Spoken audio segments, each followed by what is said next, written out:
શું નામ તમારું? અંજુબેન પરેશકુમાર અમૃતિયા. અંજુબેન, તમારી સાથે ગઈકાલે શું ઘટના બની? કોણ આવ્યું હતું અને શું આખો વિવાદ છે? વિવાદ અમારે મારા જેઠનો ને મારો વિવાદ છે. મારા દિનેશભાઈ અમૃતિયા જસદણના પ્રભારી છે અને ઈ લોકો મારા સગા જેઠ થાય છે. બિપિનભાઈ અમૃતિયા મારા સગા જેઠ થાય છે. આનંદ અમૃતિયા મારો ભત્રીજો થાય છે. મારા હસબન્ડની બીમારી તબિયત ખરાબ હતી અને એની ડેથ થઈ એટલે અમને એનો ફોન આવ્યો એટલે અમે સવારે અહીંયા આવી ગયા. મુંબઈ થી હું ને મારી બેબી બે આવ્યા સવારે 6:30 વાગે. પછી અમે મારા જેઠની ઘરે જ 2 દિવસ રોકાણા હતા અને પછી અહીંયા મારા ઘરમાંથી ચોરી કરી ગયા એ અમને ખબર નહોતી. બધી વસ્તુ ટોટલી મારા ઘરમાંથી સોનું, પૈસા, પોપટપરાની ફાઇલ બધું પણ લઈ ગયા. ઈ મને કોઈ વાંધો નહોતો. અમે સીધી પટ્ટી અમે 9 મહિનાથી કોઈ વસ્તુ કરતા નહોતા. પરમ દિવસે મારી ઘરે અચાનક નો 10:30 પોણા 11 એને બેલ મારી એટલે મને તો કઈ ખબર નહોતી એટલે મેં સીધો દરવાજો જ ખોલી દીધો.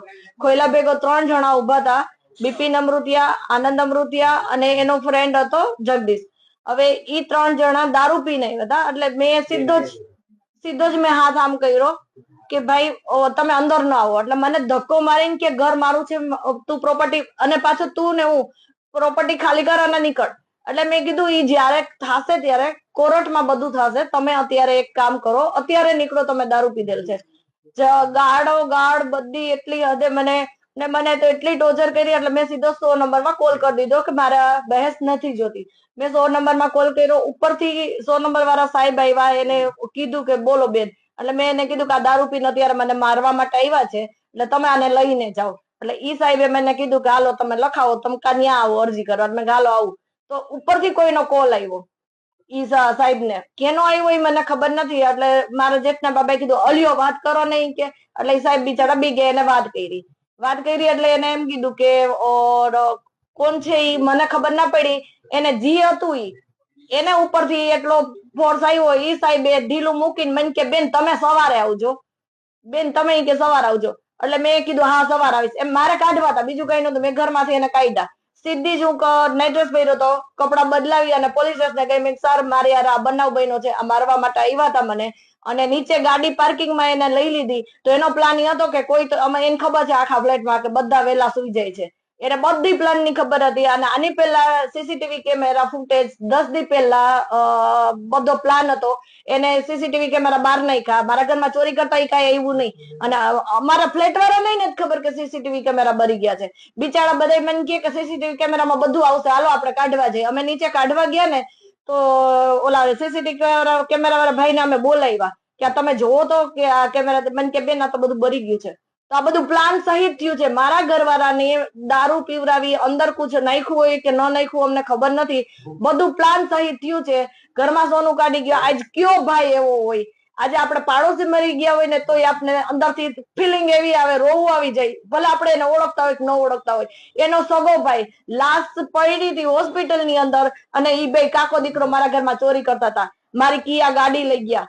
કિયા ગાડીનો ઇન્સ્યોરન્સ મારા હસબન્ડને ભરેલો છે. મારી 3 દુકાન હતી એને જપ્તે કરી લીધી.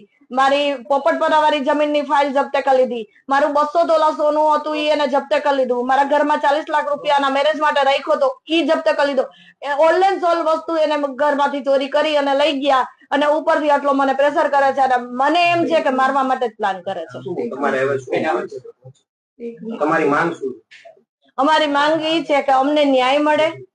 બિલ જે બનાવ્યું છે એ ડુપ્લિકેટ બિલ છે. એમાં જે સાઇન છે એમાં પીએ પટેલ લખ્યું છે, એમાં પી પાસે ડોટ નથી. તમે નિરખીને જોઈ શકો છો. પૂરી દુનિયા જેટલા માણસો છે એને હું રિક્વેસ્ટ કરું છું કે કોઈ આંધળું માણસ તો છે નહીં. મારી એટલી રિક્વેસ્ટ છે કે મને પૂરો ન્યાય મળે અને મારી પાસે એક વસ્તુના પ્રૂફ છે. એને વિલમાં એમ લખેલું છે કે ઈ તો 15 વર્ષથી ઘર છોડીને ચાલી ગઈ હતી. હા ચાલી ગઈ હતી, વાત સાચી હતી કે ડ્રિંક્સ નો પ્રોબ્લેમ હતો. મારા ઘરવાળા બીજો કોઈ જાતનો મને પ્રોબ્લેમ નતો. અમે આવતા જતા હતા. મારી છોકરી કન્ટિન્યુ આવતી હતી. 2 બાપ દીકરી 2017માં મલેશિયા, થાઈલેન્ડ, ચાઇના બધે ફરવા ગયા હતા. એના વિઝા મારી પાસે છે.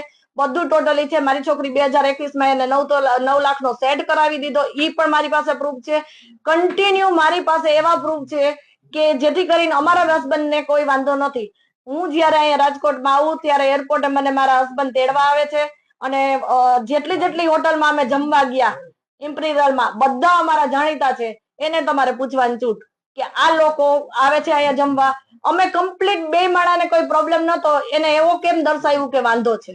મારે ક્યાંય વાંધો નતો. કારણ શું આ બધું કરવા પાછળ? પ્રોપર્ટી માટે એને કર્યું છે. અને મારા ઘરવાળાને છેલ્લા માંદા હતા ની અમને નથી કહેવામાં આવ્યું. રીઝન એ હતું કે આ બધો પ્લાન ટ્રિપર પ્લાન હતો.